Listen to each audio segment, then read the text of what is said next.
I think, like Leroy said, he's got a kid quite close to the age himself. Obviously, my daughter's just turned 2 as well, so it's, I mean, it resonated with maybe me and him that little bit extra, just because our kids are so close in age too. Like, what if that did happen with our kids? You know what I mean? Like, it's horrible news, and there's even somebody as strong as Francis, it's going to break. You know what I mean? Like, but as I said as well, like, I'm not religious, but it comes back to that verse from like the Bible of, you know what I mean, God gives his toughest soldiers the hardest battles, and it's heartbreaking, man. 100%. Well said, brother. It's just a tough thing to deal with. And look, it doesn't matter what age, but when they're that little, I remember, Rick Ross, even and he's one of my favorite music artists, and it says he only shed tears when babies die. You know what I mean? Like, because that's where it really hurts. That's where, you know what I mean? Like, I don't even see him even getting back into any kind of competition. Not for a while. Not for a while, until further notice, I say. Until further notice, because something like this for somebody like Francis, because his motivation clearly was to provide for his family, was to put food on the table, and to have that ripped away from him, at such a young age, it's just brutal, man. I know it doesn't really change anything at all, but has anyone heard any news of the cause? No, not seen any. I've not been looking either, to be honest with you. But it's hard to even read the headline, let alone want to read the story. I know, especially when you read his own words there, as that he was calling his name. It's like, I mean, it's what did happen. Was it a sudden thing? But again, even just reading that, I had to speed through it a little bit because it starts to make you emotional. It's like it's heavy. I remember when Mohammed Usman lost his son, Kamaru Usman's brother. And it took a while before we ended up finding out, what really happened. And his son was just playing around with family, jumped in the pool, drowned in the pool before anybody could even realize, what had happened. So these tragic things, it just hurts, and that's if life's gonna hit somebody, that's where it really hits you, and it's hard. It's going to be hard for him to come back from this, and I hope in time, not forget his son, obviously, but he finds a way to try and manage it, and get back into some form of what he knows how to do, and in the same way that Mohammed Usman used it as an inspiration and dedicates a lot of his fights, a lot of his wins towards his son. It gives him a reason to get back in there and keep on fighting, and hopefully we'll see some charities in the name of his son, because Francis Ngannou is MMA ambassador for Africa, so it's something that I'm sure a lot of people would want to encourage and partake in, should something like that come about. There's absolutely going to be an army behind him if he's calling for any sort of action, any sort of community help, like the MMA community and the boxing community, and for that fact. I was literally about to say, like, the movement that's been behind this already from the MMA community, and just the feedback that he's been getting, the comments that he's been getting, the show, the love and the support that he's been getting already as well, has just been phenomenal. I mean, it shows a complete different side to the sport that you don't see from a week to week basis, from social media aspects anyway. You know what I mean? But well, it definitely takes you aback seeing one of the scariest blokes on the planet, looking so vulnerable, right? It really hits everybody where it hurts, really. Mm-hmm. Yeah, 100%. I mean, whenever the time is right for him, when he feels comfortable to come back into combat sports, we'll be here waiting to receive him with open arms. I'm definitely sure about that.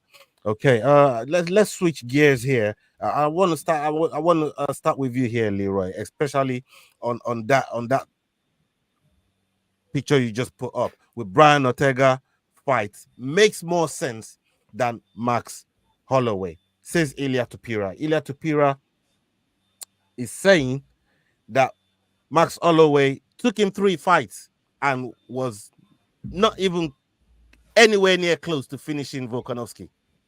But in one fight, my boy, my guy, that threw under the bus, reversed back, picked him back up, brought him to ride Shogun next to man. Yeah, we're shameless like that. That's right. Yeah, there's a quick turnaround there. Yeah. Then you started to say my guy. I was like, oh, fucking what, mate? Yeah, but we're shameless like that. My guy brought him right back to ride Shogun with us. And now Ilia Topuria said, I want to give that guy a title shot. Leroy. I mean, Volkanovski obviously is your boy, and he's a great champion. One of the best champions. Sorry, one of the best champions. My setup, and now my cord is too close. So I keep yanking it out. My bad. Yeah, one of the best champions we've seen in the featherweight division. And Ilia Topuria is obviously showing that respect and saying, you know what, the guy that was closest to finishing him with T-City, that's the guy that I want to face. Do you think he's seeing that as a much easier fight, or do you think he's saying that because of the clapback from Max Holloway last week when he says a BMF does not beg for opportunities, a BMF puts things down, you know, any weight, anytime, anywhere. You don't say, oh yeah, I'll give you a title shot if you put your BMF on the line. Do you think that's why Ilia Topuria is going? It's the same old thing. Really showing respect for Volkanovski. No. It's the same old thing. It's the champion looking for the easiest fight possible. And I love Brian Ortega, but if you're the champion, you want the easiest fight possible. Do not call my guy the easiest fight possible, man. What's wrong? Yeah, with okay, but who's the one guy? Did you see what he did to Rodriguez, bro? About the easiest fight possible. But listen. Okay, so what are his options? Rematch Volkanovski, fight Max Holloway, or fight Brian Ortega? Who's the easiest one out of those three? Are we sure Brian Ortega is an easy fight though? I mean, it's still T-City. No, I'm not saying he's an easy fight. I'm saying he's the easiest option on paper out of those three. I mean, the other two have already beaten Brian Ortega. All right, Robbie. Okay. Carry on.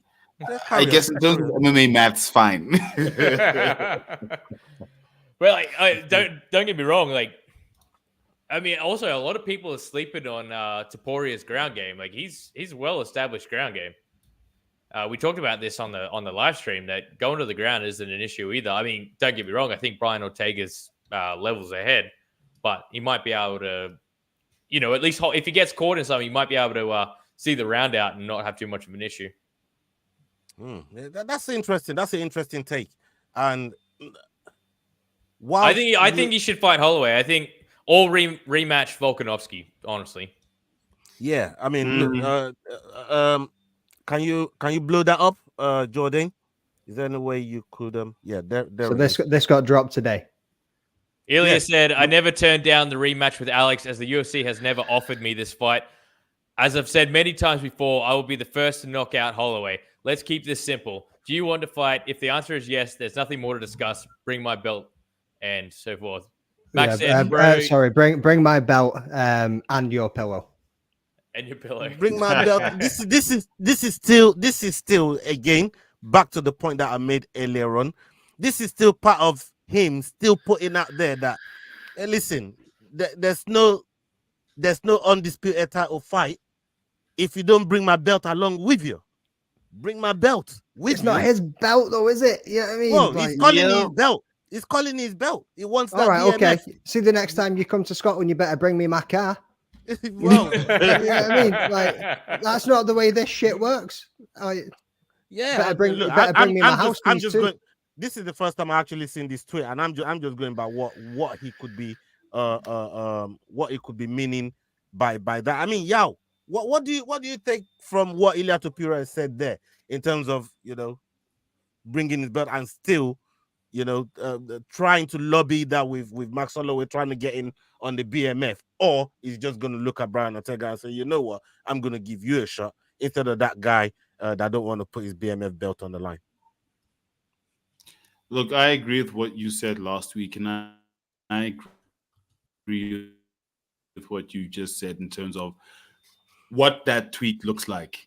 Ilia Topuria is still saying, bring your BMF belt, and then you get a shot at the strap, which makes no sense because you're looking for a number one contender. You're not looking to go and collect another random belt. You're not a BMF. BMF, as we all know, has no rules, but the rules do not say Ilia Topuria gets a shot. Unfortunately, in terms of whatever our common understanding of what the BMF is, because right now there are no rules. So I think, like you said, he needs to stop saying, give me this other belt. He needs to say, listen, I'm here to fight. I'm ready to fight. And as Leroy said, either give him Volkanovski in the rematch, because we all want to see it. We all want to see if he can do what he did again, which honestly, based on that performance, he probably might. We don't know. Or give him Max Holloway, because Holloway has proved that he can go up, he can win, he can stay at featherweight, and he can still dominate. He's lost to Volkanovski a few times, sure, but he is still a dominant force in MMA. So I say, Topuria, stop playing games. Let's have a fight. Pick someone that's worthwhile. Not that T-City isn't, but the question is, has T-City earned a title shot right now? And the answer, I think, is a no, unfortunately. So based on that, T-City might need to have one more fight, then be in, but I don't think it's the right time for a title shot for the one and only Brian T-City Ortega. Yeah, I kind of disagree a little bit there. You don't beat the interim champion and in Yair Rodriguez, and then don't have a right of passage to the title, especially if the champion is willing to give you a shot. You know, that's just my thing. But is that the difference between them brother? And Austin Berry's in the house. What's up? Yo, big up Austin Berry. Salute to you, Austin Berry. Big up yourself, my bro. Yeah, man. It's not true what McDane says about you, man. McDane, let me ask you this. Do you think Topuria? I feel like Topuria is going around about this the wrong way. For me, I would say go and beat Max Holloway.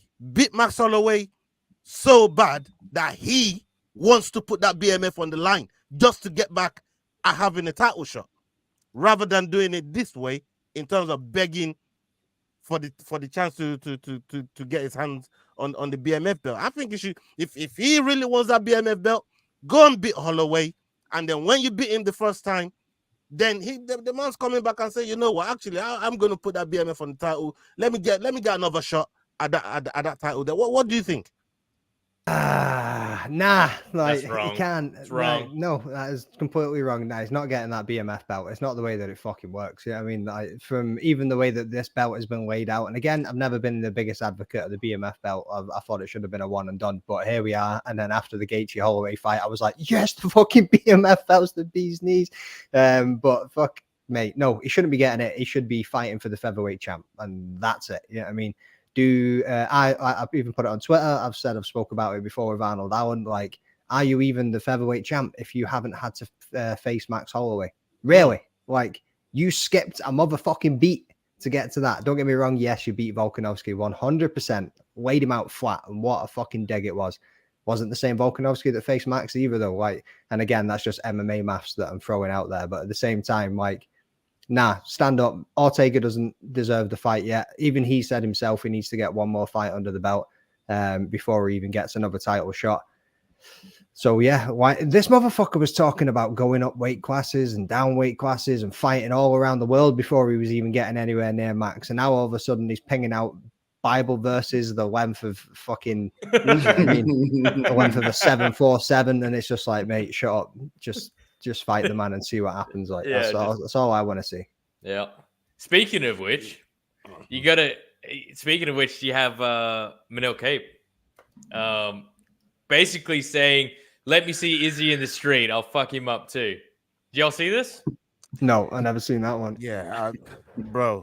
Yeah, I mean, he basically said, "I'm undefeated in the streets, bro." Man, okay. Look, that brother is a wild guy, man. He's a wild guy, bro. And look, he believes he can do this. You know, but he's giving you that bro talk, like. Oh man, I fought heaps of blokes that are way bigger than me. Like, and I beat them all. Like, that's brutal. I see my little Pomeranian do that to my fucking big fucking French bulldog, man. Like, did you guys forget the size discrepancy here? Hold on, look at this. Look at the size discrepancy. This is what I'm saying. Like, he believes it, man. Hey, man like Mano, man. You know what I mean? Man like Mano. Is that going to be a Netflix series? Yeah, I mean, he'd be standing in the park just barking at big dogs as they're walking by. Man like Mano, man. That shit is wild. There's no fucking way. He believes it. He believes Well, it. he can believe it all he wants. He can believe it while he's sleeping. I'm not talking about the outcome. I've not even gone anywhere near outcomes. I'm just talking about the man's belief in himself to really say, put Easy in the streets and I'll fuck him up. Like, bro, you know. Like, don't get me wrong, right? What you were saying before. That's self-belief at the highest. You do need to be delusional, but like, yeah, I mean. Like you've got to believe in yourself. I mean, that one's a bit insane, but when it comes back to like Ilia and Max, like I get it. Ilia's like, he's the champ. He's going to have all this extra confidence now. The boy absolutely fucking punches like a truck, and he's got some wicked wrestling. He ain't going to be breaking Max's chin like he thinks he's going to be, though. You know what I mean? Exactly. Like, yeah. He survived Gaethje. Here's a good headline for you. Right. Demetrius Johnson says he could beat, I don't know, Tom Aspinall. Like, you have self-belief. Good on you. Like, it's not happening. In no world does that happen. In a BJJ fight? This is DJ we're talking about. What, is I've seen this brother wrestle with a fucking even in BJJ, still doesn't matter. Yeah, true.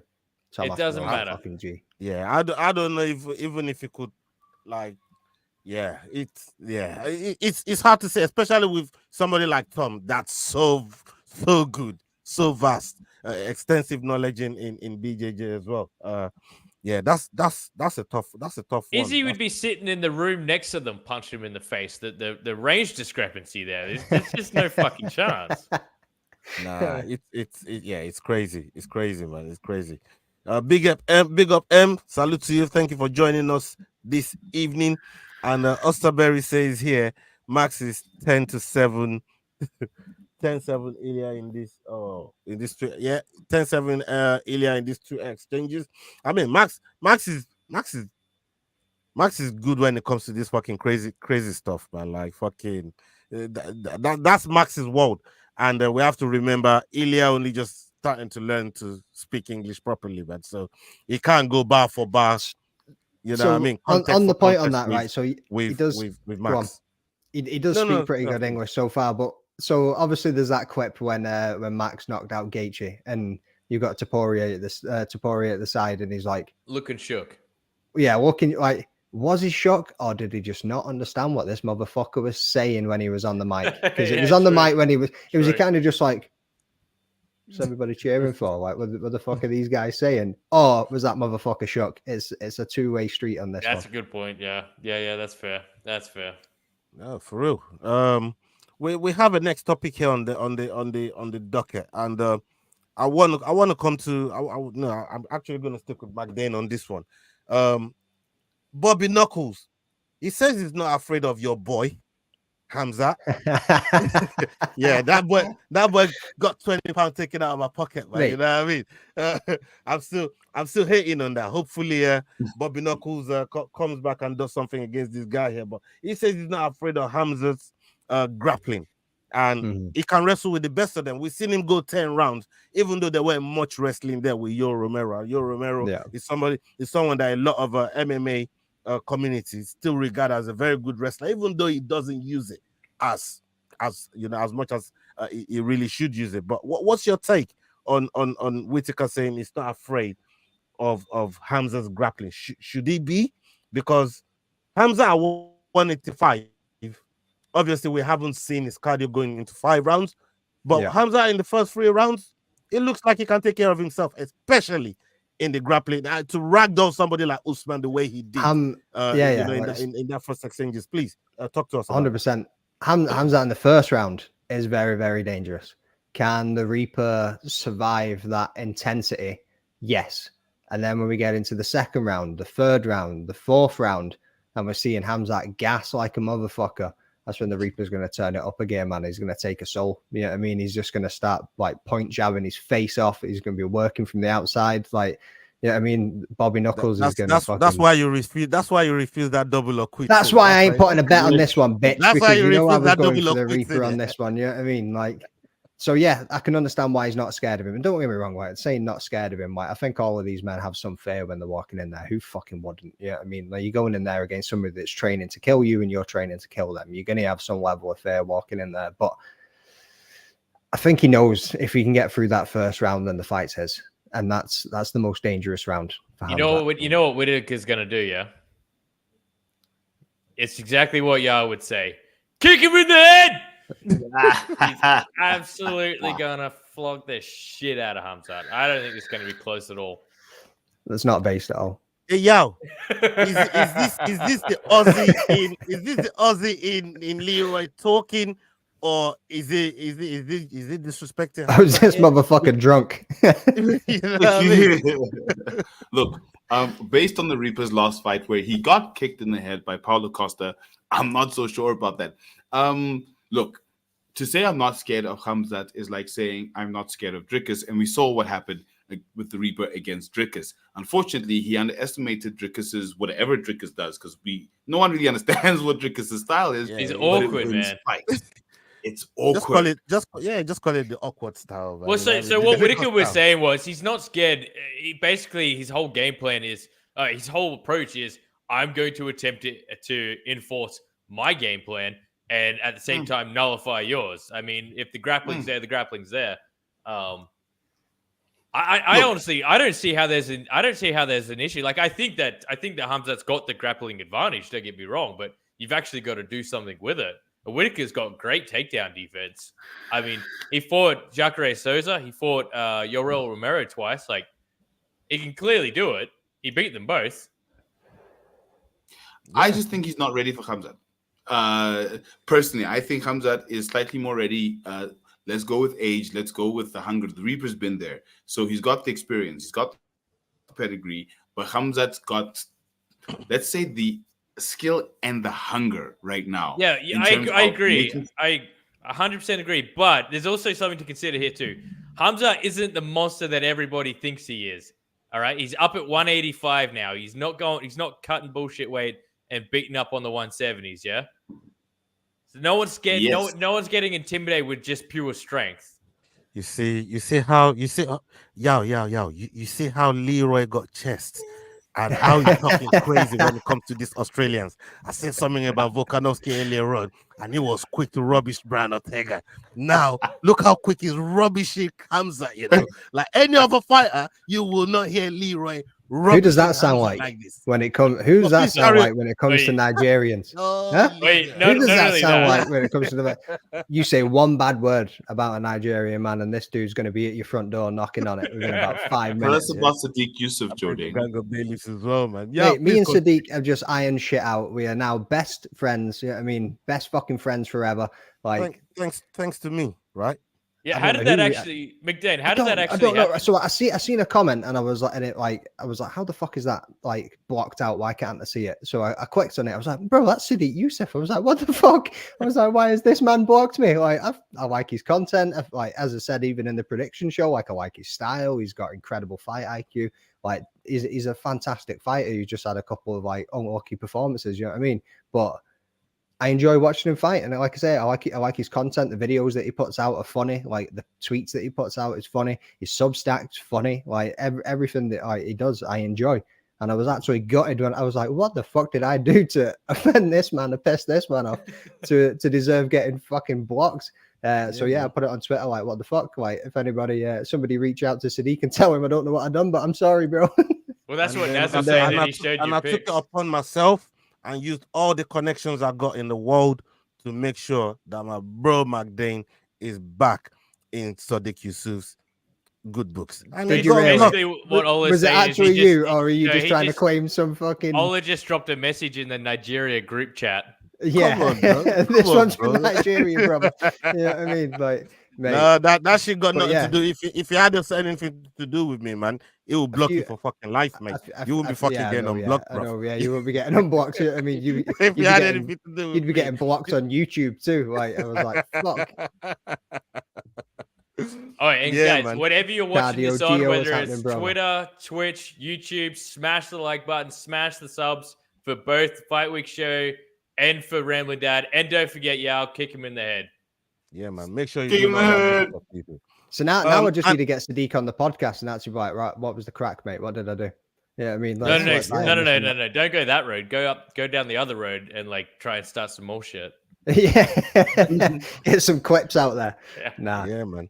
I mean, the tweet turned into a bunch of dudes hating on fighters, and I'm like, what's all this about, man? This was not the intention of the tweet, but it's it's dying down now, so it's quiet enough. Fucked up.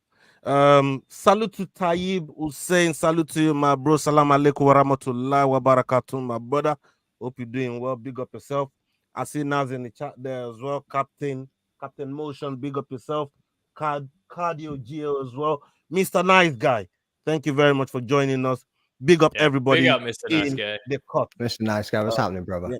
Yeah, man. Big up the everybody. man with some of the sickest fight cards you'll see on Twitter. Yeah. I'm genuinely envious of what he makes. It's man, 100%. Big up, Mr. Nice Guy. And before we get on to that next topic that we got coming up, the Rambling Dad dropped a video today, people. If you haven't seen it, please make sure you're going onto his page. Make sure you're heading down to after this video. Make sure you're going down to the Rambling Dad podcast channel and checking out the latest video that dropped today. Yeah, and there's big gems in there for you lot. This is just me and my bro Magdane chopping it up about the life in the space and how everything came about. So make sure you go over there, check it out, and show it some love, people. Where did you put it? Of the Fight Week show.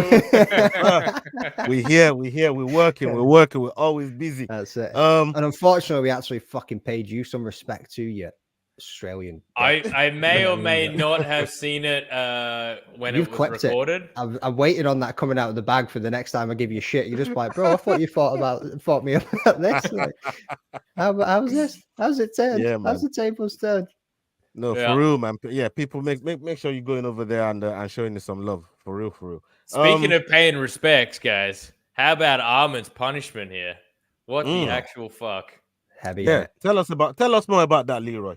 NSAC to withhold 20% of Armin's purse following punching fan at UFC 300.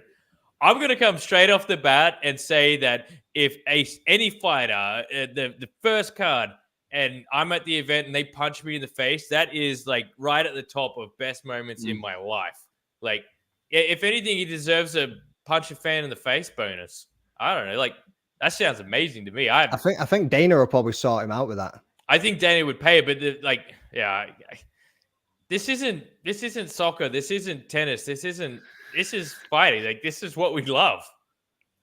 It's the fight game, but at the same time, I can see why the commission have taken this stance, because they still have to send a message to all the fighters that your hands and your legs are fucking licensed fucking weapons, man. Well, what about the message to the fans that are instigating? No.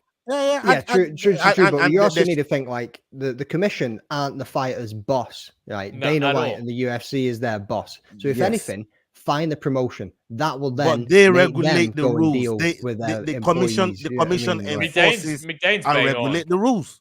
The commission enforces. I get what you said. Well, they commission the fight and they can set the terms of it. They're not setting whether you can go and punch a fucking fan and what I can tag you and your money on for it. You know what I mean? Like, again, like I say, yeah, make your rules, commission the fight, allow it to be in that venue, in that state, wherever the fuck it is, right? Fair enough. But you can't go and punish a dude who you don't even employ. Like, you'll find the promotion for something like that happening. Then the promotion needs to go and deal with the fighter. That's the way I see it. I think that would be the appropriate approach, because then, I mean, ultimately, I don't think anything should happen at all. I think it's just like one of the awesome quirks about our sport, and then we just move on. Like, maybe Dana says, "Hey guys, try not to punch fans in the face on the way out to the ring," and call it a day. Yao, you have a similar thought process to what they're saying, or you have an alternate one to share? I agree. It's not that big a deal. Although 20% is a big fucking deal, though. Fucking is. Somebody take 20% of your salary, bro. You're just gonna sit there and boy, that ain't a big deal. Okay, financially, that is a big deal for Sarukin. But in terms of the punishment and the, I guess, the event or what happened there. I think it's not that big a deal. Fortunately, it doesn't happen very often that fighters get involved with fans. And I think it is a message to say, listen, if fans piss you off, let them piss you off. They're fans. You're here. You're a professional. As McDane said, you are here. You are licensed to do this. You're not around here to mess around with fans. And if they are messing with you, there's security for a reason. So I say it's not that big a deal in terms of, fighters engaging fans, punching fans. But yes, I think something should have been done. 20% is a big number. But now everyone's going to know, look, just don't fuck around with fans. Like, let them be whatever they are. You don't know who they're supporting. You don't know where you are. Let them be who they are and do what you're there to do, which is beat up the next guy. So, look, I'm all for the fine. I wouldn't say fine promotion. It was an individual action by the fighter, even though he's surrounded by security. So how much more would the promotion be responsible for? I don't even think he managed to hit the done judge. what they need to do. He just swung at him. He didn't around, actually but hit he him. still goes through. Yeah. And that's crazy, man. For 20%, and this is how I see it, right? I think instead of them actually trying to punish Sarukian, the fan that swung at him first should be banned, should be fined. They should take action on the fan, because at the end of the day, again, there's set of rules where you can't really go around trying to assault or even, you know what I mean? If you're gonna, I don't think he did. I think he just flipped him off, gave him the finger. he just I mean, gave him the imagine trying to find every single fan at a football game that's just give a player the finger. You'd be yeah, fucked. it's not, yeah, it's a, But the lesson here is because us fans, we always get it a little bit. We always try to wear bigger shoes than what we should, we see Cantona do some madness, bro. Like, bro, like, you know what I mean? We see your boy do some madness, Margie. Yeah, you know what I mean? So, bro, these things can happen, and I still think the way, look, the fans probably grateful that Sarukian, that's probably the biggest fight moment in his life as a fight fan. That action. He actually said that. It was 100% of what I'm saying. It was his first ever event. He'd never been one to before. He said that he just let the hype and the emotion and all of it, the experience, get to him. He flipped him off as he was walking out. He goes, "I'm not going to press charges, but if Dana wants to chuck me some free tickets for the Conor McGregor fight," but Dana's sitting there going, "Fuck you, kid! Like, you ain't getting that." You know what I mean? Yeah. Dana's sitting flipping him off back. So but then obviously, speaking of NSAC. Disciplinary actions. Here's the most egregious one by far. What the actual fuck? Commission withhold 5K from Diego Lopez. 5K for jumping the gate, jumping the fence after he won. That's crazy. Absolutely wild. I mean, what's going on with the commission nowadays, man? Like the way, I think they're just power tripping hard. No, on this one, different states have different rules against cage hopping, and for reasons like what happened between Khabib and McGregor, and other reasons, like you might have a fighter who has done something or had something illegal, jumps over, lets it go, comes back in. So they do have very specific rules in different states against either going over the cage or onto the cage or out of the cage after the fight before the result has been announced. So you're suggesting that possibly one of the reasons is if they had something in their glove. For example. What was the cut man doing before they walked into the cage? Taking a bribe. You never know. That's the thing. If the cut man took a bribe and this person had something in their glove and they need to get rid of it after the fight, it's gone. So there are specific commissions that have rules against leaving the cage. And I get what you're saying, but how wild is that, bro? Like, that's I get what you're saying, but that's soft. That's some like action movie bullshit. That's Roadhouse 2. I mean, what's to stop your corner from coming in, celebrating with you, and taking it off you there? I know, that's like Sugar Sean covering himself in Vaseline. Like, not a chance, man. Exactly. I don't know. That's I get that there's rules. Like, you can't just go Khabib style and just jump into the crowd and start swinging like a madman. Obviously, that's not a good idea. Mm-hmm. But you need to think of the build up towards that fight as well, and the bad blood that was there. Like, something was going to happen. That should have had more security and shouldn't have happened 100%. But when you're looking at something of just a clear win, jump in the cage and celebrating, fuck me, man, give the guy a break. Like, yeah, he's going to be a star, but he's not earning that much yet. And 5K, that's a big hit. No, that's a lot. That's a lot of stack, man. You know what I mean? I actually for don't somebody, know how much he's on, but yeah. No, that's a lot. That's a lot. That's a lot for real. Before we move on to the next topic, Magdane, if you're cool to run them slides. Oh yeah, Leroy's got them. We're going to talk about Brave CF real quick. I keep saying Brave FC as well because it's kind of modeled because every most of these promotions are FCs. But we got CF over here. Brave CF. They're coming to Mauritius in Africa, and all of us in this panel are doing some kind of work to help promote this card to help raise awareness for this card. And people, if you're watching it, please, if there's any way that you guys can definitely show some love on their pages, and in fact watch the fight when it happens on the 11th of May. That would be absolutely awesome. We spoke to Nicholas Wende today and Nkosi Dembele today. The two guys are main eventing and co-main eventing the actual card, and make sure you keep an eye out for that. That's going to be dropping very, very soon, at least just before the fight week of that card. Yao, you got one or two things to say about this card and the work you've been doing for Brave CF for Mauritius? I have more than one or two things to say about Brave CF and the card that's coming. I have lots to say. I'm so excited about this card. I've been following Brave CF, and the CF stands for Combat Federation. I've been following Brave since sometime last year. It's been about a year. And the one fight that brought me into Brave, and the one fighter that brought me into Brave, is on this card. It was his debut fight, and I'm very excited. We have him on Monday. It's Ilia King Kong Kubanza. So this card, if you look at it from the perspective of Middle East martial arts and what's MMA and what's happening in the Africa region, for them to come down into Mauritius to have this event for the second or the third time is a real coup for African fighters. If you have a look there, we've got 7 African fighters on this card. We've got Nkosi the Future Ndebele in the first ever Brave trilogy against Shorty Torres. And this fight has been in the making since Ndebele lost in Colombia to Torres, where Torres had some home ground advantage. Then they went in for the rematch in Bahrain, and Ndebele won.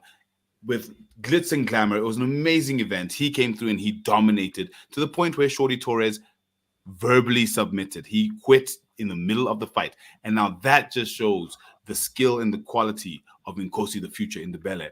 And now they're up for the trilogy on home territory for Nkosi. Really looking forward to that fight. Then the co-main event is Nick the Saint Wende, one of my favorite fighters. Nick was the first champion that I saw winning in the EFC when I started going to EFC. So absolutely love Nick Wende.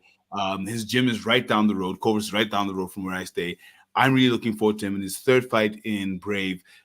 If he wins this fight, he goes for a title shot, whether it's against Shorty Torres or against Nkosi the Future. So it's an absolutely stacked card that's happening. We've got Lutando Biko fighting. We've got Ananias Mulamba fighting as well. And like I said, Ilia King Kong Kubanza with a head kick win in his first Brave fight, in his debut fight. This card is amazing, and I'm really looking forward to all the fights on this with all these skilled fighters. And there's one fighter here, Gitnov, who also trains, and I think you like this, Ola, with the one and only Khabib and Islam up in Dagestan. So it's going to be good to see, the Dagestani wrestling coming back into Brave, because we know Khamzat obviously is an ex-Brave fighter. He's not Dagestani, but okay, he's Chechenian. Yeah, he wrestled. Leroy, I mean, from what you've seen of the card, some of the fighters that's been mentioned on there, people like Lutando Biko, these guys are guys that we have knowledge of. What's your take on the whole card, and what's been your takeaway from working on some of the stuff that we've been working on so far? It would definitely seem like Brave is not pulling any punches with setting up this card, and just from the fighters alone that we've spoken to, they're all fucking amped to be in Mauritius for one, and to get this card happening. Like, They're all ready to go. I think this is going to be an awesome card. It's going to be right up there. You've seen talent that's come from the EFC, just like y'all was saying. Like, I don't know, it really is like a Middle East versus Africa kind of showdown on this one, really. All I'll say is this: if you see an Iranian fighter on the card, probably back him. Okay. That's my betting advice. Don't come and look for me on that advice when it goes left. Yeah, Leroy. That's the guy. That's the guy to be knocking on his door. McDane. I mean, you're also looking to do one or two things on this very event here. You've been talking to one of the organizers. What are your thoughts on this actual event and then bringing it to Mauritius in the way that it's a record-breaking event for them? This is the fourth time they'll bring it to Africa, and they're probably one of the only promotions that's really done that. What's your take on all of it? Mate, like the boys were saying, I mean, looks like an absolute stat card. I'm not going to sit here and pretend like I know everything about Brave. I've probably tuned into a couple of cards so far, but this one looks unbelievable. And to be getting a trilogy that's now going across 3 different continents, I mean, it's screaming glory. Like you say, the guys in there are absolutely like ready. Every single one of them are solid, and I can't wait to start speaking to some of these guys, sit down and watch the fights and see how it goes, and listen to some of the stories of these killers once I had to get to speak to them. I'm just trying to line up a couple of interviews with them, and we potentially might have a digital press conference to sit down and speak to some of them too, which will be awesome. But yeah, overall, card looks stacked, and like you say, bringing it to Africa again, the laying some foundations down there, just like the EFC are in Africa, for other promotions to come over in the future, like the UFC, now that they have DDP at the helm. Yeah. And just 100%. A little tidbit for you: the average age of the fighters is 28, so they're not new to the game, but they're not past the prime, right? They're going to be firing on all cylinders, swinging from top to bottom. 100%. So people, if you just cutting your teeth in MMA, these promotions are the promotions you need to look for. These are the promotions that you really need to go and watch. Some of these up and coming fighters as well. And we put together a really good product as well. Like, you're not losing out on anything. 100%. You get to know these fighters before they even before they make a big name for themselves before they become middleweight champion of the world. You know what I mean? In the UFC and stuff like that. So these are some of the fighters that that you need to get to know, and these guys are bloody good. They are about that life, every single one of them, and they bring it, and it's not going to be no different when it comes to this card from Brave. Let's move on to the next topic.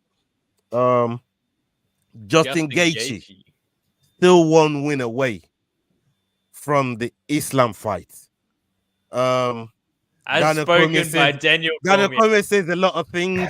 He says a lot of wild shit. Boy, I threw him under the bus against Max Holloway. In fact, I'm the only one to do so, and I was right to You're do on so. The money. Listen, just before we get too far away from this, on the Richter scale of fucking stupid shit that Daniel Cormier says, where does this fall?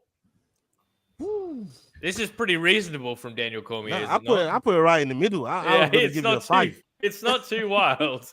It's wild if you don't add that Daniel Cormier said it. For me, I'm only giving a 5 because of the biasness that I have towards Justin. I don't know about you guys and what you think. I have a certain biasness towards Justin. You know what I mean?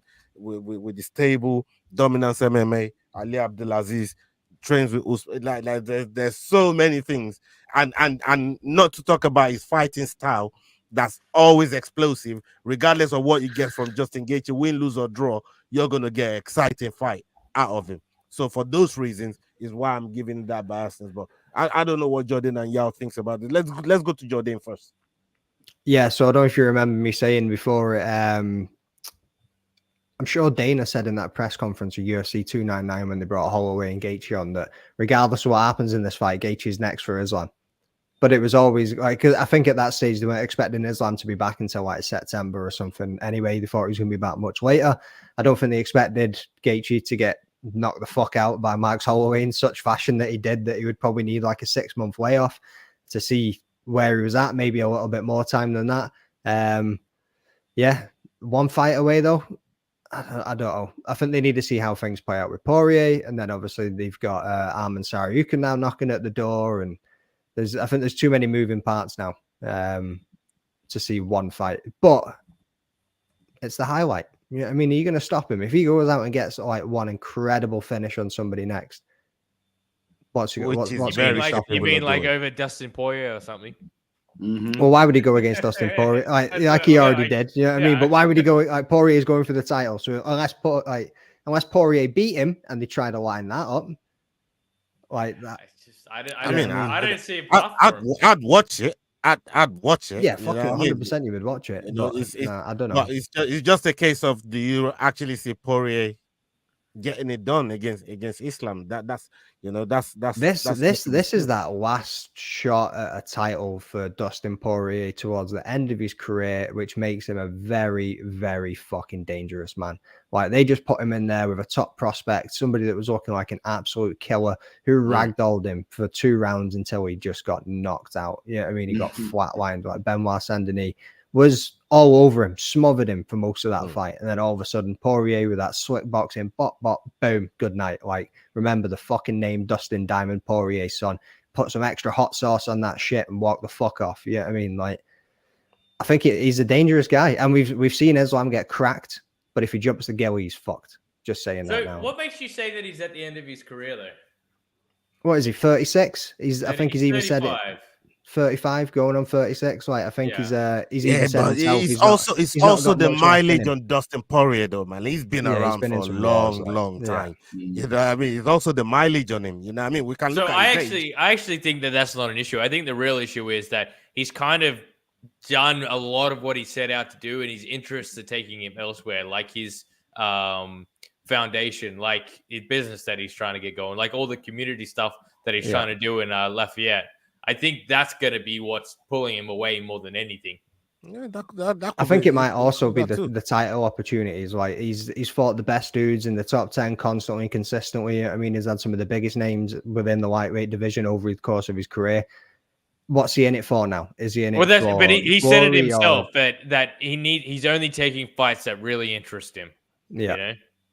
And obviously a title fight would be something that interests you naturally. But if he's going to be cherry picking fights like that as well.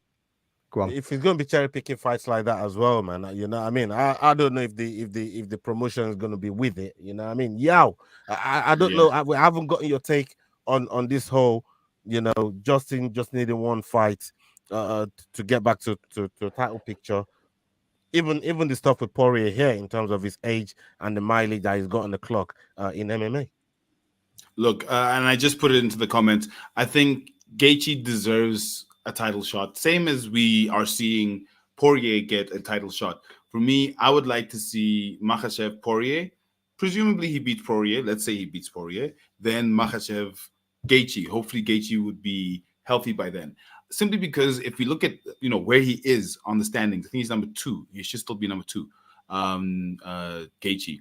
And if we look at the work he's put in and who he's beaten and the fact that, sure, he lost to Max Holloway, but I think he definitely should get the title shot after the Islam-Poirier fight. However, if Poirier wins, do we want to see him go up against do we want to see the trilogy between Gaethje and Poirier?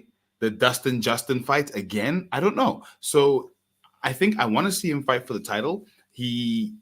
Unfortunately, his chances have been dented by the fact that he took the BMF fight and he got knocked clean, cold out. So let's see what happens. But I think I really want to see him up there, getting another title shot, seeing if he can actually beat, let's say, Makhachev or Poirier in the next fight. But I don't think Poirier is going to take it. Makhachev's just going to be, I guess, too skillful. Team Khabib on that one, definitely. Yeah, man. Let's see how that all plays out. Mr. Nice Guy here says, how do you watch the event with Brave CF in Mauritius. I want to say keep an eye on all our socials. Come Fight Week, we're going to post everything. We're going to be posting a lot of information, a lot of interviews, a lot of how just to go to bravecf.com. They've got all the info you need there. How to do all of that stuff. We're going to be posting about all of that. Keep an eye on it on our socials, or like Leroy just said, go to bravecf.com, and all the information should be on there as well. And I've just dropped a link in the chat. And there you go. Y'all just dropped that link right there. So yeah, just go and check that out, and you should have all that information for you. And big up Mr. Nice Guy, at least. You know what I mean? If he's one extra eye that's that we got on that on that fight there, I'm happy with it. People, make sure you are supporting that event right there. Cardio Geo here, I like what he says. He says Dustin Poirier and Diaz got to run it before they are done. Diaz isn't already well and truly over the hill. Yeah, but This one Diaz? here, though, this one Which here Diaz? will have a nostalgia to it. Nick or Nate? No. I'm going Nate on this one, man. Like, yeah, it's got to be Nate, man. You know what I mean? And he's a former BMF, or at least BMF contender. Not BMF contender. You know what I mean? He did fight for the belt, lost. I cursed New York. I cursed New York and the doctor stoppage policy on the eyelids, man. Like, it's gonna be a doctor's stoppage on the way out to the cage, man. You know what I mean? That brother had you could sneeze on him and the scar tissues just peel off, man. Like, just let the brother fight, man. That ain't never stopped Nate from fighting before, man. You know what I mean? Just let Nate get to it. It'd be a great one for the fans. It'd be a great one for the fans just to watch it for sure. Yeah. What's not so great for the fans though, guys, is the start time for UFC 304. Ooh. That one there. Big Dane, how does this make you feel, mate? I've fucking come to terms with it, me boys. It is what it is. You know what I mean? Like, fuck me, they ain't gonna change it. It's obviously leaning towards the American audience. Like the pay-per-view, as I've mentioned before, like pay-per-view sales in the UK, you're talking $20 for so TNT Sports, formerly BT Sports, have a TV package deal with the UFC to have the exclusive to promote it and actually air it in the UK. No other channel does it in the UK. You know what I mean? So they clearly pay whatever they pay to be able to do that. And then they get to choose, I think it's 5 pay-per-views in the year that they'll decide, right, we're making this box office. And that's $19.99. You know what I mean? Like, okay, but what you're not considering here is the gate. The people who are paying tickets to go to this event live. Bro, it's going to sell. It's going to fucking sell. For sure. So what are you saying? So what are you saying? So what are you saying? Is, why am I paying so much to stay up till 8 a.m. while we're fighting here? Like, while I'm like I think it's crazy. To watch cunts punch other cunts in the face? Yeah, what else do you sit up until 6 o'clock in the morning watching fights for? I know you are, mate, and I'm not fucking having it. You can. That's you, the devil Leroy, on the shoulder. Just you're playing devil's advocate. You're definitely playing that devil's advocate for me. I'm with you on what you're saying. Like, that's because you're old. On, what? This is the thing here with McDane. You just indirectly cost Yao. Yeah, it was his birthday the other day. This brother you're older. You're older than Yao. Don't you fucking start trying to drop this man. Let me deflect. This motherfucker still got youth. Yeah, I mean, this motherfucker got youth. He might not have any hair, but he still got his youth. Let me deflect in peace, man. You know, I was deflecting in peace, bro. You know what I mean? Jesus. But listen, for me, I'm thinking to myself, like, hold on, how do we spend all these nights watching events across the globe at ungodly hours, and we do it week in, week out, and then when they come to our shores, in terms of they come to Ireland, they come to Paris, they come to England, we get to say, you know what, at least we get to watch it like they watch it over there in the States, right? Or in Canada. But you just answered your own question. Your own question. It's all about the money, man, and the money is paying $80 plus for a bro. They are charging an arm and a leg for this fucking ticket. Did you see how much they charge? If I want to watch this event live, I have to pay 4 times as much as you do. And now, the fan base, most of the fan base is in the US as well. So 4 times, that means I get 4 votes to your 1 vote at what time this card starts. And people are saying this like it's the first time they're coming to the fucking UK, and we're just going, "Oh, you're making us stay up till 7 o'clock." I feel bad for the fighters. I don't want to stay up to 7 o'clock to watch our event. That's to completely readjust all of their fucking fight schedules, the sleep schedules, everything is bullshit for the home fighters. Where's the home advantage there? That's how I'm looking at it. And it was interesting to see Tom Aspinall going, "Do you know what?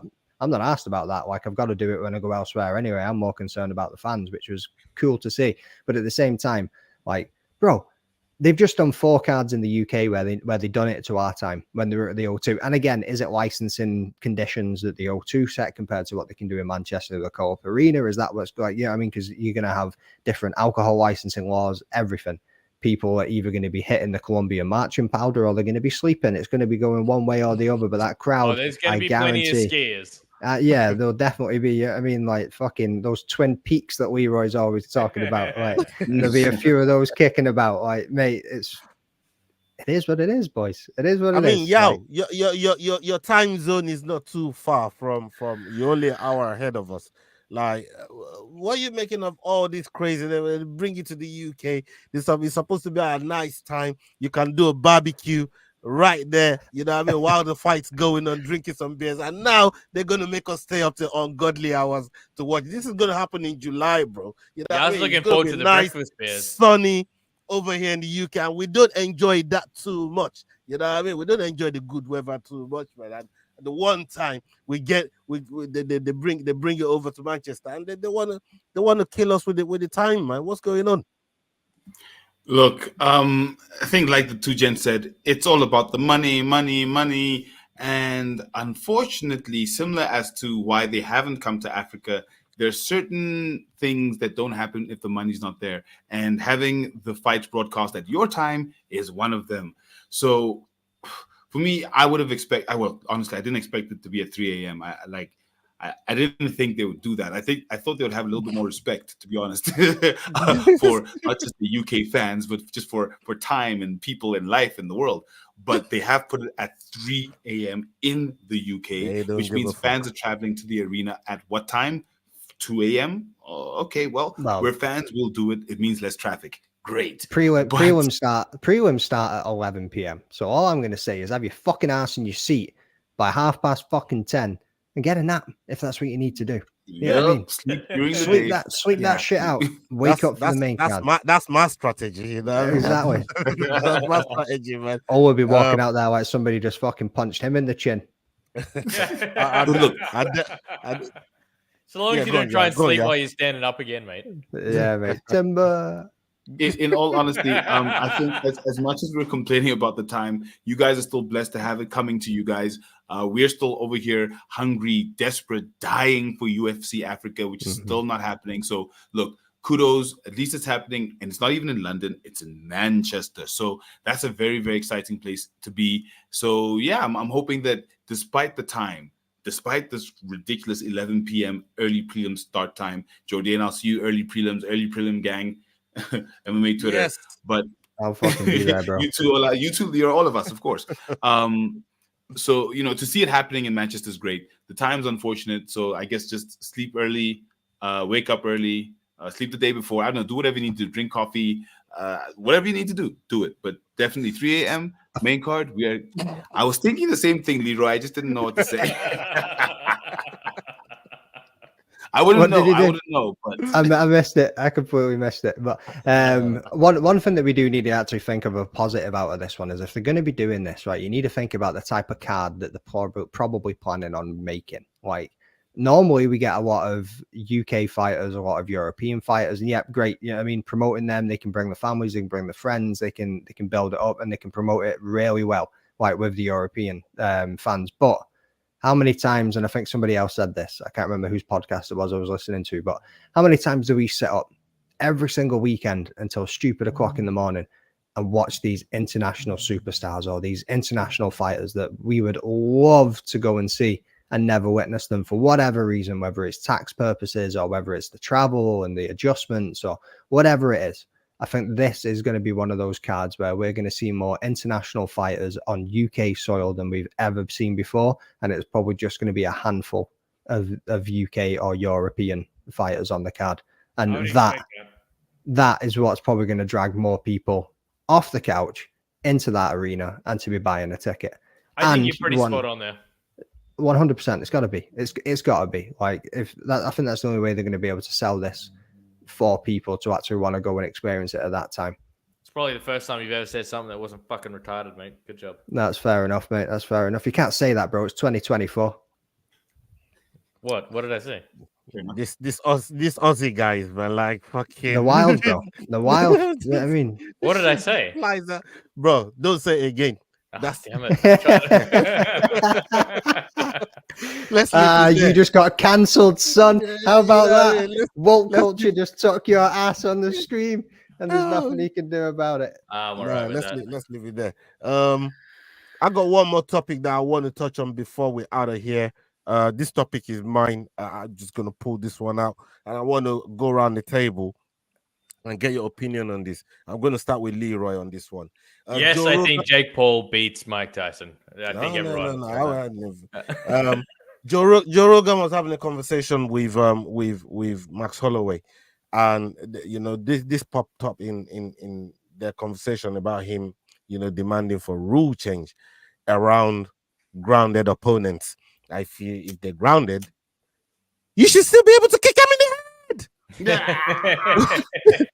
And I know what Yao's response is going to be there, but we're going to come to you last on this one, Yao, man. But my man said you should still be able to kick them in the head, even when they're grounded. And we've seen this happen in some high stakes fights, right? So what's your take on what Joe Rogan is saying there? Do you back the rule change or do you oppose it? You should 100% be allowed to hit a ground opponent with anything that'd be fine to hit them standing up. And it's exact same as that 12-6 elbow. That's a bullshit rule. Like, if you're going to let yourself get clopped one like that, then so be it. Now, what I don't agree with is that being a part of the rule book and then people cheating like Jan did to Aljamain. Like if it's a part of the rule book, you both have to agree to the rules. That's the terms of engagement. But I think it's a stupid rule and it should be thrown out. Absolutely. It'll stop all these guys from just placing one hand down and then leaving their head in a vulnerable position for an advantage. It'll cut all that shit out. McDane, I mean, you've seen the conversation between these guys and what they had to say about it. Well, I mean, kicking a grounded opponent in the head. It happens in one. In one, it's legit over there. No, it's not. No. It's in Rising. It's in Rising where one is the knee to the grounded opponent that's legal. Yeah. Right. Okay. But still striking a grounded opponent with your knee, your feet. McDane, what's your take on all this? Do you back the rule? Let it fly. Yeah, I mean, if I'm allowed to kick you in the body while you're on the floor, why can't I kick you in the head while you're on the floor? I can kick you in the head whilst I'm standing up, but not whilst you're on the ground. How does that make fucking sense? Yeah, I mean, like, I can elbow you as long as I come at an angle, but I can't go up and down the way. Like, fuck me, right? Jesus Christ, the fighting. Like, what do you expect? Yeah, just let them fucking swing. And again, as Leroy mentioned, like, and I'm wearing the motherfucker's jumper. Arnold Allen, most I ever have. Like, bro. Yeah. That dude just reached tips of his fingers so he could just play safe. Yeah, I mean, it was literally rushing the canvas. Yeah, it's like on the playground, you're going base, can't get me. Base, can't get me. Yeah, I mean, like, it would stop them playing that game. So yeah, kick them in the head. Which I also have. If that is the rule, I have no issue with the competitors using that to their advantage. It just it actually takes away from the competition. I personally think. I think you should allow them. You can see fighters that's not so grounded go to get grounded just to get out of a situation. Just to avoid the situation. They quickly go to get grounded, even though their posture is not really like in line with being a grounded opponent. Because it's one thing being grounded happening naturally in a transition as you trying to maneuver through a situation or grappling situation. But all of a sudden, if that situation had gone and then you're about to get struck and then you see it and then you go to go and get grounded, I think that's them cheating that rule. It also provides another point of issue for what you really want from your referee. It's for them not to have to do anything. And this is another tension point where the referee has to get more. We've seen them stop fights and check on both competitors or whatever for what almost looked like they were grounded because they were brushing their fingers on the canvas. It just doesn't need to be there. Yo, you advocate for kicking people in the fucking head every day of the week. Do we need to ask you what your take is on this? Tell the people. On the fucking bus, doesn't matter where he is. Ironically, yes, you do need to ask because I'm not with it. For me, as strange as this is, it's one of those things where, and I'm not too sure about the 6 to 12 elbow, but fighter safety is also important. We need to make sure that these guys are, as much as they are entertaining us, are somewhat protected. Yes, it is a fight, but you don't want to have your favorite fighter go out because of something as I guess, dangerous as a grounded head kick, depending, because then you'd have to have a whole bunch of rules around where in the head you can kick, the back, and then there's eyes, and for me, it's just not worth the effort. What's grounded the difference from standing? 100%.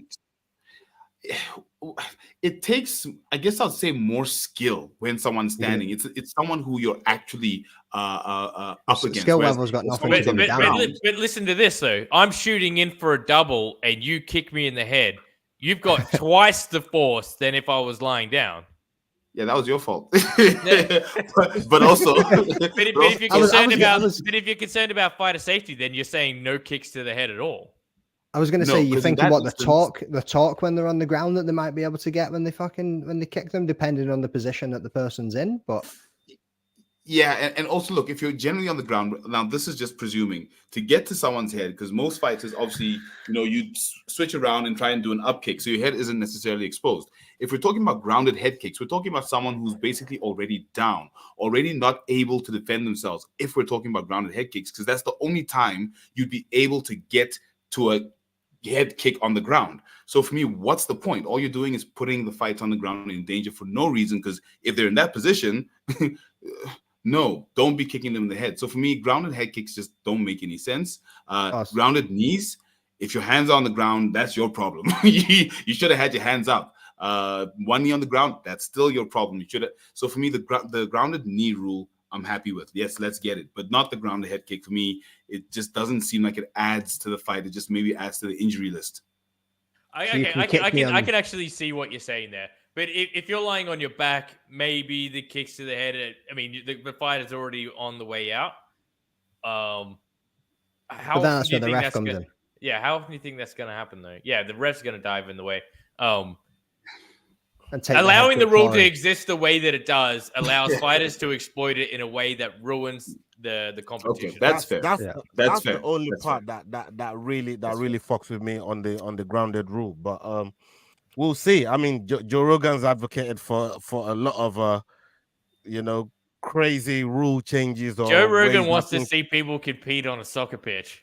Exactly. Well, one of the other things from the same pod was what he was saying was it shouldn't be when the round ends, they shouldn't start on the feet again. He was like, it's one singular fight, and you can go two ways on this one. So I get what he's saying, but in sports, it's competition. You are fighting in rounds. So that's the way that it's set up. So yeah, start on your feet. What he's saying is it's one singular fight. So if somebody, say you just work for 4 minutes to get me down to the ground, and it's somebody like Alex Pereira that is very dangerous on the feet, and he used this exact example, and he managed to get him down to the ground. Why should he start on the feet again in the next round? And should he not start in the ground in the same position?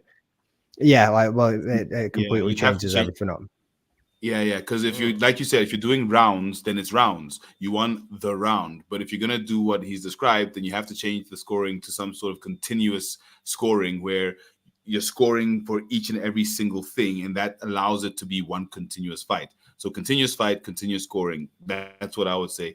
But we don't really want to see that. Where's the excitement in that? I mean, Let's switch over to what Cardio Gio's just dropped in here. He said, if a fighter is losing a fight, they can throw an intentional kick to the groin and instantly get up a 5-minute break and an extra warning. Should in-cage warnings go away? I feel like fighters take advantage of the free warning. I will 100% go on record as say there should be no verbal warnings. It should be an instant point deduction, whether it's intentional or unintentional. No hard warnings. Just straight up, just take a point. Just don't fucking do it. If you do it would take away the tactic point of view of it. Yeah, I mean, because you have heard multiple fighters on podcasts and interviews say, "Yeah, I kicked them in the nuts on purpose because I needed a fucking breather." Yeah, you know, I mean, I'm sure even Paul Craig said it as well at one point. Like, was it against that apparently or somebody? That strategy is not going to work against people like Pereira, but I mean, for the most part, people do it. Yeah, he definitely changed the game with that shit. Told Herb Dean, "Hey, back the fuck off. I'm about to end this, brother." You know what I mean? Like, don't worry about them nuts, man. You know what I mean? I got this. And by the way, don't worry about these nuts. I watched it again. You're 100% right. Hill threw the first punch after the restart. He was 100% ready. He decided to be backing up instead of moving forward or doing whatever he did. My bad. There was nothing unfair there. He was ready. The only thing I didn't like about it was where Herb Dean was standing. He wasn't. Yeah, that's what I was about to say. The one thing I will say is that with Herb being to the left of him, it did prevent him from kind of circling out there. He couldn't circle out there at all, which means that he had to stay in the range of the power hand because naturally you're going to want to circle to the left to get away from Pereira. No one's talking about Pereira closing the fucking gap, bro. As he was telling Herb Dean to have the presence of mind to do that. Yeah, that's true. Is insane. Is in that moment, and it's so nuanced that people go over people's heads. That's good, right? Point. That little movement, he just shuffled a little bit towards Hill before he delivered that final. That was class. He stood on the man's foot so he couldn't get away from him. That was an old dirty boxing trick. He was like, "You ain't going nowhere. I'm standing on your big toes." Absolutely class. That was class by Porton. We're gonna end the show on that one tonight. Thank you, gentlemen, for pulling up today. Another fantastic show. And like we said, people go and check out Brave. Make sure you're keeping an eye on that event when it comes up on the 11th of May. During the whole fight week, we're gonna be posting a lot of stuff on our socials with it. And make sure you checking out the Rambling Dad podcast. Make sure you're following him on all his socials. Kick him in the head kick podcast. Make sure you're doing that as well. Kick him in the head for real. And the fight week show. Make sure you're showing love. Make sure you're following us on all our platforms as well. Leroy, back to regular scheduled shows. So we'll be back on Friday for the prediction show. We'll also have the watch along for 301.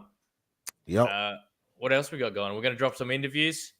Yeah, we've got interviews lined up that we're going to be dropping. And just keep on. We got promo that we're going to be dropping as well for Brave CF for this event as well. So make sure you're keeping an eye on all across our socials. We're going to be busy. We're going to be busy, and we're going to be back next Wednesday with another Dust Up Shakedown, where we're going to be talking about the fallout of 301 when Australia got a new champion.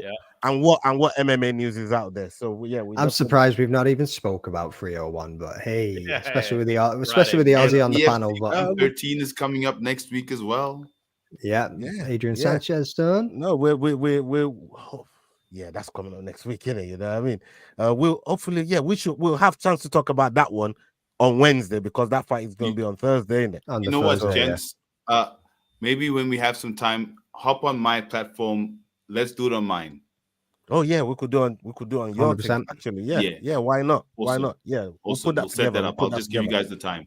I can get you cancelled over there if you want. No problem. Yeah, easy money. All right, people. Salute to everybody. One last thing though. Sorry. For fuck's sake. Fuck Leroy. Yeah, there we go. Salute to everybody that's joined us tonight. Big up to all of you. We've done 1 hour 23 minutes. Smash the likes up, people. Smash the likes. Show some love, man. Show some love. Big up to Jordan for always giving us your precious time. Thank you so much. Thank you so much to Yao. I hate that precious, bro. Giving us your precious time as well. I know time is money. I know time is important. Every one of us have got families. So, and honestly, guys, give us some feedback. Drop a comment down below. Give us some feedback. Tell us what you like, what you don't like, what you would like to see us do. Even if it's a completely new segment, let us know what you want. Even if you just want to call us dickheads, just let us know. Put a little fuck Leroy in the chat if you mean it. Say it with your chest. If we can run that up, that'd be awesome. Get the counter. I'll get a counter going. I'll make a counter. All right, then, people. Up onto the next one. Hasta la vista. We're out. Salute. Peace. Love.